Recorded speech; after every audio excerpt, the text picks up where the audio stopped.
आता याच्यामध्ये पहिले फंक्शन लिहायचं. फंक्शन काय आपलं sin x divide by x, मग ते लिहून घ्यायचं sin x divide by x. आता आपलं फायनल लिमिट xn. आता हे इंटिग्रेशनचं साइन आहे, त्याच्यात जी टॉपची व्हॅल्यू आहे तिला म्हणायचं आपलं फायनल लिमिट, ते किती आपलं 2, आणि त्याची जी खालची व्हॅल्यू तिला म्हणायचं x0 म्हणजे इनिशियल लिमिट 1, आणि नंबर ऑफ स्टेप्स किती सांगितले आपल्याला 6, मग n इज इक्वल टू 6. आता याच्यावरून आपल्याला स्टेप साईज काढायची. मग step size h is equal to xn minus x0 divide by n is equal to xn ची value 2 minus 1 divide by n ची व्हॅल्यू 6 इज इक्वल टू 0.166. ही value आली आहे स्टेप साईज. त्याच्यानंतर आता x0 ची व्हॅल्यू काढायची. x0 ची व्हॅल्यू 1, x0 ची व्हॅल्यू 1. आता xn is equal to x0 plus 1h. मग x0 ची व्हॅल्यू तर 1, x0 ची value 1 plus 1 multiply by h ची व्हॅल्यू 0.166 इज इक्वल टू 1.666. आता x0 ची value 1 plus 2 multiply by h ची व्हॅल्यू 0.166 इज इक्वल टू 1.333.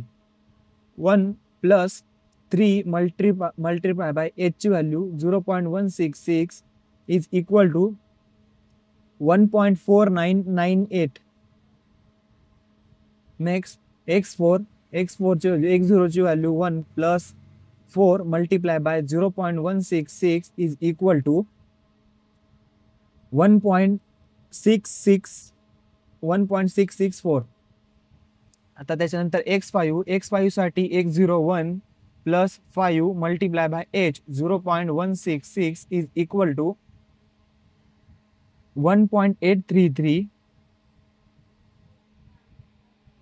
त्याच्यानंतर x01 plus 6 multiply by 0.166 is equal to 1.9996. आता आपल्याला स्टेप्स किती सांगितल्या, त्या नंबर ऑफ स्टेप्स किती आपल्याकडं 6. मग x6 पर्यंत व्हॅल्यू काढायच्या. ह्या x6 झाल्या. त्याच्यानंतर x6 ची व्हॅल्यू भेटली आपल्याला 1.996. त्याच्यावरून आपल्याला आता yच्या व्हॅल्यू काढायच्या. पण yच्या व्हॅल्यू काढायसाठी काय करायचं, जे आपलं कॅल्सी आहे ना ते रॅडियन मोडमध्ये ठेवायचं. तर रॅडियन मोडमध्ये ठेवलं तरच आन्सर येईल. मग y is equal to f of x, x0 put करायचं इथं. मग is equal to x0 sin 0 multiply by x0 divide by x0 is equal to sine x0 ची value 1 divide by 1 is equal to 0.8414 is y1 is equal to sine x1 ची value 1.666 divide by 1.666 is equal to 0.7692. y2 ची value sine x2 ची 1.333 divide by 1.333 is equal to 0.6774. आता y3 is equal to sine x3 ची value 1.4988 divide by 1.4988 is equal to 0.5891. त्याच्यानंतर y4 साठी sine x4. मग x4 ची value 1.664 divide by 1.664 is equal to 0.5078.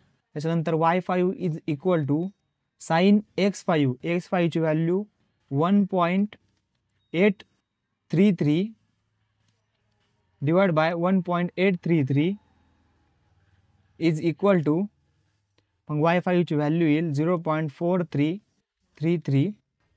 तर y6 sine x6 1.9996 divide by 1.9996 is equal to 0.4205. आता y च्या value भेटल्या. आता या व्हॅल्यू सिम्पसन 3/8 रूलच्या फॉर्म्युला टाकायचा. मग त्याच्यात एरियाचा फॉर्म्युला आहे 3h divide by 8 multiply by y0 plus y6 plus 3 y1 plus y2 plus y4 plus